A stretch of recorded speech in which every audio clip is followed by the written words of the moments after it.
Hi, welcome. We're here with Will. Hi, Will. Thank you for joining us. Thanks for Please having me. introduce yourself and tell us a bit about you. Yeah, so my name's Will Limpert. I grew up in Syracuse, New York. I went to Syracuse University for film. I moved to New York City after college and worked in various film production offices, ranging from, small comedy films to, major motion pictures. That's where I, sort of got my foot in the door in the film industry in terms of, being able to, witness the magic happening and sort of just absorb, how, certain directors work, how certain, camera operators work, et cetera, et cetera. Um, but because of how busy and how hectic that industry is, it kind of stopped me from being able to pursue more creative endeavors at the time. So I was, anybody that's worked in a production office knows that, 12-hour days are not only common, but they're at the minimum. For years, for about, 5 or 6 years, I never really had any time to uh, sort of work on my own projects. And as everybody knows, the pandemic occurred and kind of slowed everything down in the film world, in the world at large, but obviously in film as well. And that kind of forced me to take some time to be able to write and just focus more on sort of creative projects, which is actually around the time where I wrote the short film that you're screening.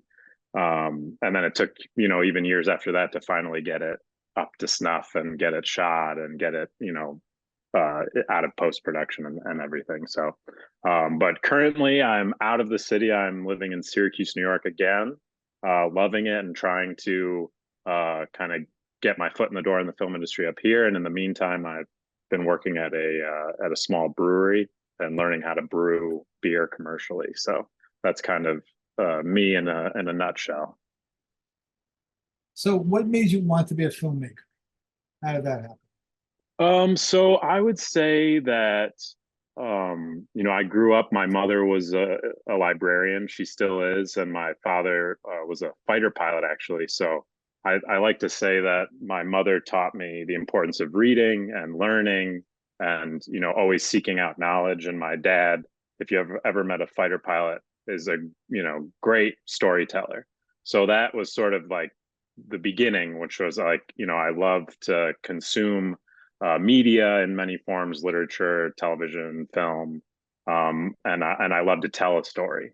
So that led to as a kid writing comic books, things like that, little short stories, and then in high school I was a stereotypical musical theater kid. So that kind of got me into more performance and that sort of thing. But I, was never able to really get the roles that I wanted to at the time. There's always somebody a little bit better to get the lead, which honestly pointed me in a different direction of like, oh, well, maybe I could be behind the camera. Maybe I could be, creating, these stories for other people to bring to life and for other people to perform.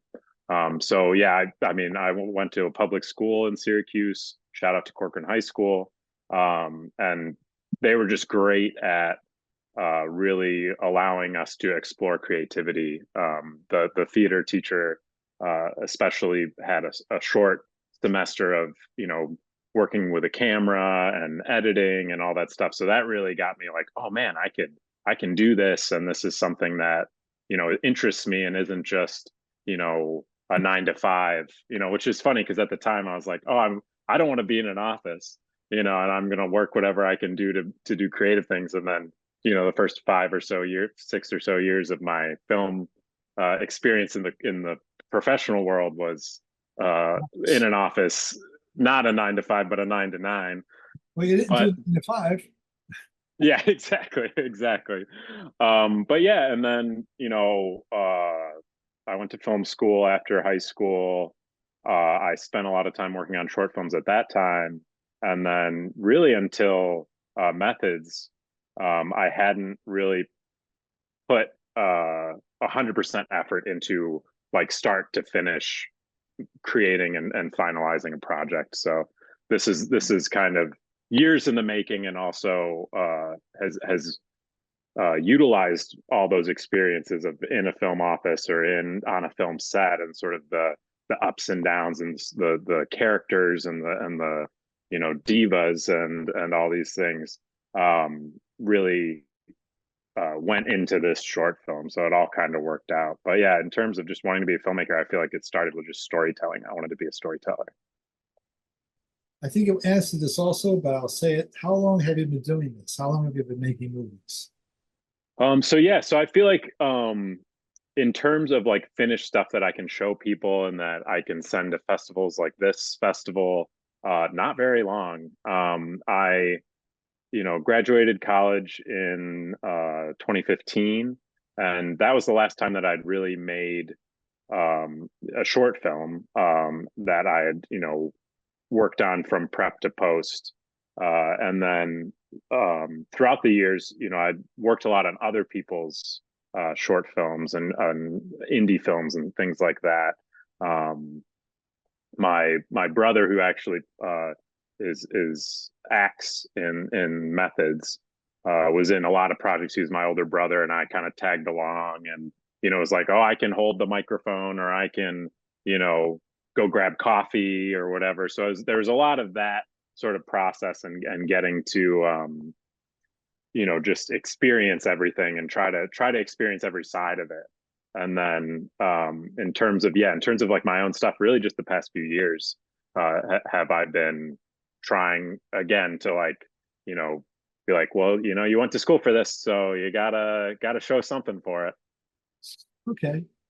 So when you first told your friends and family, I'm going to be a filmmaker, what do they say? Go get a real degree? Or do they say, go for it? Well, How did that go? I think I lucked out in the fact that I'm the youngest of four kids. So I didn't have that like first child, like, uh, my parents had tried, or not tried, that's going to sound bad, but my parents had, gone through raising children three times before they got to me.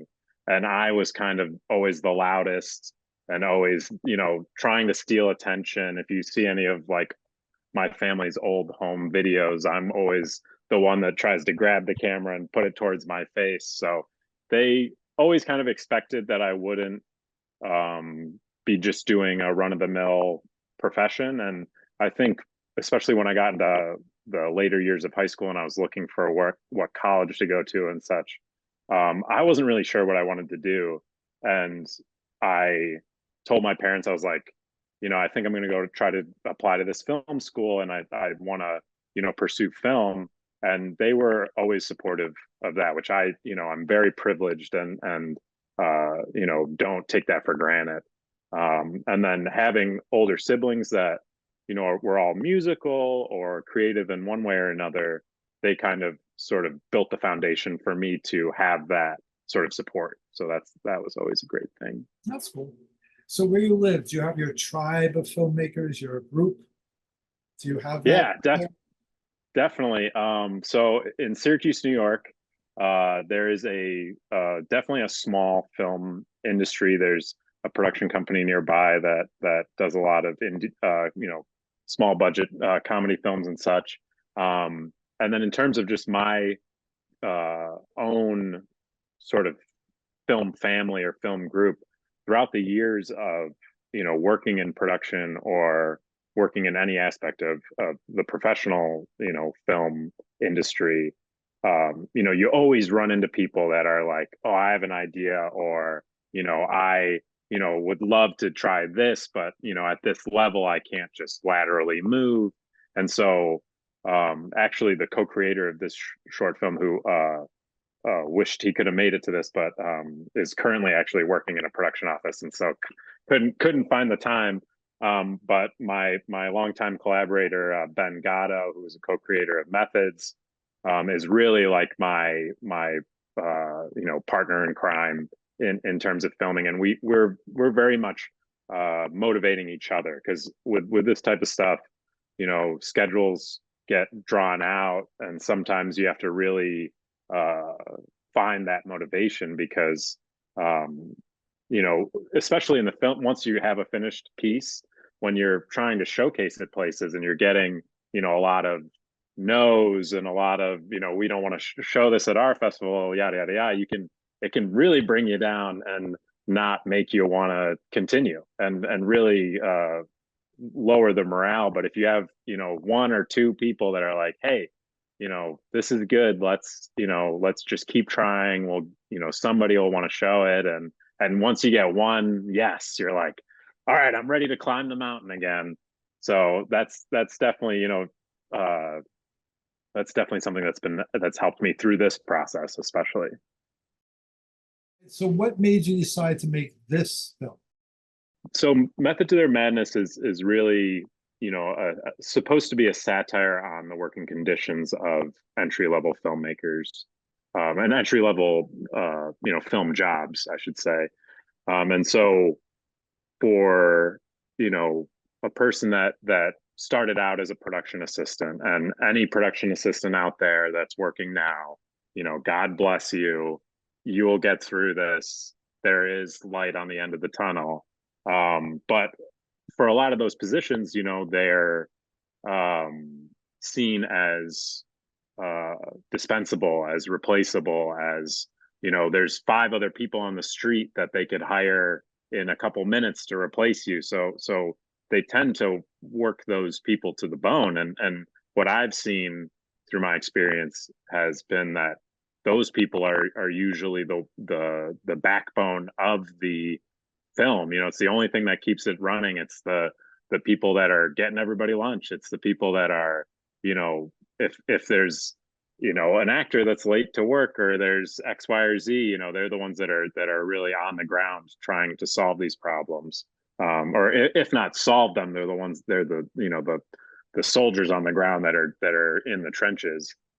So after a few years of going through that, there was an experience on a film that I'll leave nameless, just in fear of breaching an NDA or something, where we had an actor who, much like in the short film, was late to work, and we had to send a PA to see where they were, and obviously it didn't get to the point where I won't reveal what happens in the short film, but we kind of embellished the real life situation, and ratcheted it up a little bit for this short film. But to use that sort of almost absurd situation as a way to showcase, like, look, like, these production assistants, or even just any uh, actor's assistant or director's,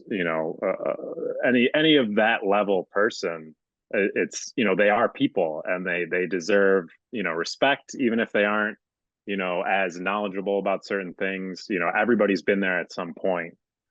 So it was kind of to try to glorify that position, and show that even in the face of all these troubles, that they're like passionate, and they're have drive and dreams, and that was kind of the what pushed me to create this Driving film. force. The driving force, yeah. Okay. Exactly, the driving force. All right. So what was the hardest part of making this film? And what was the most fun part of making this Okay, well, I'll start with the hardest, because that's what you started with, but also because it's just fresh in my mind. And it was this film. We were given some grant money to produce this film, through an organization called CNY Arts, that's local here in Central New York.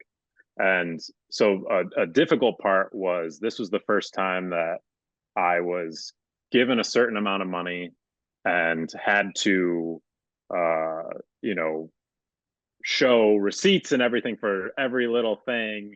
It was the first time I had to create a budget before shooting, and or like a legitimate budget, and get it approved and all those things. So that was like very new to me in the creative world. I had seen things like that, in my experience in the production office, but I had never sat down and actually done the budgeting and, tried to make a little money go a long way. So that was definitely difficult, and exciting in that it was, a chance to learn that on the job and in the moment.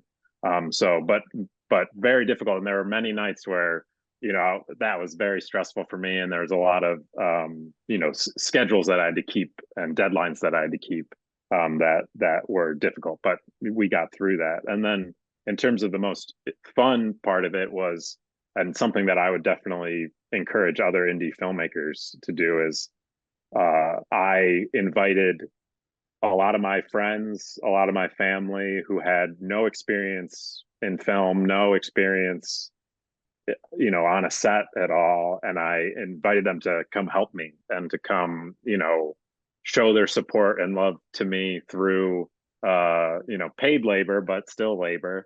And so it was just very enjoyable. My two of my brothers are actually in the film. One is a very small role, and one is a big role. And my dad is in a background scene. You wouldn't be able to catch him unless you knew to look for him. And my girlfriend's in a scene as a background actress, and just experiencing that sort of community of like everybody coming together and showing, that they, want me to sort of chase these dreams and want to be there for me was the most enjoyable part. Because there was a lot of stressful parts, and there's a lot of like, like, oh my gosh, what am I doing? But to have that sort of just support system was amazing. And I definitely didn't thank them enough, and will have to continue to thank them as we screen the film more and more. Sounds like all in all, it was a good experience, though. Oh yeah, Okay. definitely. So now this is more generically. Are you the type of filmmaker that you finish the film and you say, okay, that baby's done, he's out the door, it's on its own, it's got its life? Or do you sit there and always look at it and go, someday I'm going to make enough money and redo that and do it better? Which type would you say you were? I definitely lean towards the first, because um I have so many just ideas going through my head that usually, like, this project took a lot longer than I was expecting, like maybe 2 to 3 times the amount of time I would have expected to finish it. And a lot of, while we were making it and before it was locked in, it was like, okay, this isn't perfect yet. We have to tweak this part, or what if we do this? And then we got some advice from a producer that was saying, oh, if you cut a couple minutes, it might be more, it might get into more film festivals because it'll be easier to program. So, you know, halfway through editing, we're like, okay, where are we going to cut 3 minutes, of my baby and of this, this story I've worked on for so long. So there's a lot of sort of like forming it and trying to perfect it, while we were still in post. And then, once it was done, it was completely different. Well, not completely different, but it was a different film than what I had written, and it was a different film than what I had storyboarded. But it was something I was proud of. It still had the message I was initially shooting for, and the reactions that we've gotten so far have been, along the lines of what I've been trying to push. So in terms of like, I would never want to go back and re-edit this film. I want to take what I've learned from this film and the process of making it, and just move on to my next project, or the next thing. Okay. So yeah, I definitely, there's no dream in my mind of getting more money to come back to this. Although I love the end result, but Okay, great. All right. So in the indie film world, we all know we're not going to become rich. We're not going to buy private jets and yachts and mansions. So what would success look like? What does success look, smell, and taste like in the indie film world? I think, to me, I mean, there's a lot of answers to that question, but I think really, to me, it's been just having a piece that I can show people, because I feel like a lot of people that want to be indie filmmakers or want to, make something, they come up with any number of excuses. We don't have money, we don't have a camera, we don't have time, blah blah blah. Um, but like with technology these days and with how things work, anybody can make a film, and I just feel like finally getting to that point where I'm like, oh, I have a finished piece. I can actually call myself a filmmaker now.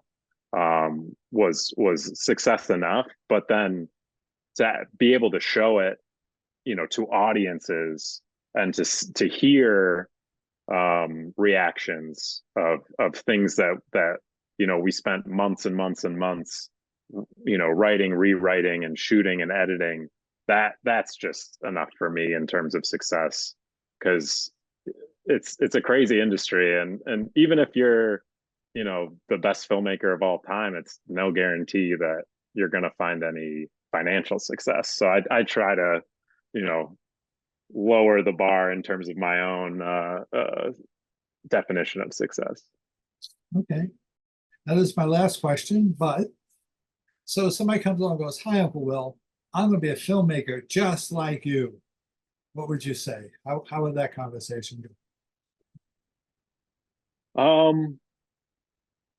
Well, I think, if somebody if I had said that to somebody, or if I had said that to myself, say like a younger version of me came up to me now and was like, I want to be, a filmmaker, I think I would try to, and not in like a sad way. I feel like the theme of of methods makes it seem like I hate the film industry. I feel like in a way, but that's just like sort of the old way of film in my mind. It's like how nowadays it's turning much more faster pace in that technology is allowing many more people to tell their story, as opposed to one type of person or one financially well-off person.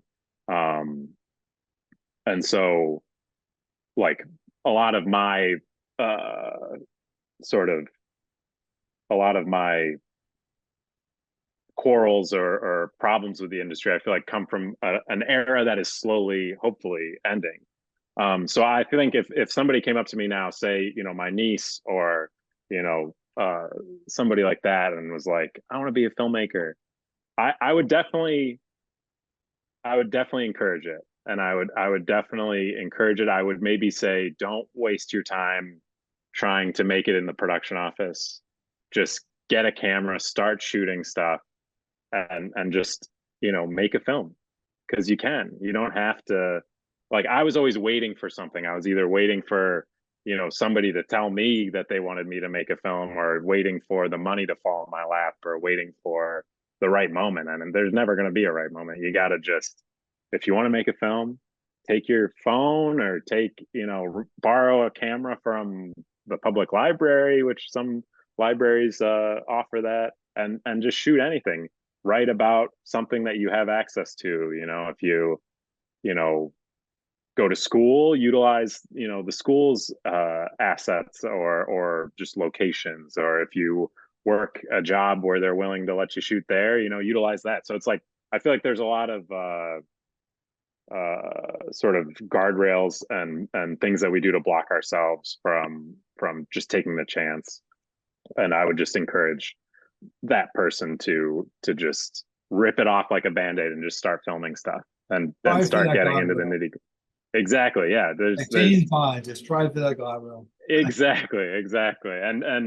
And if you're working a job as a PA then you're getting abused by the workplace, then quit and go do your own indie stuff, because I wish somebody had told me that.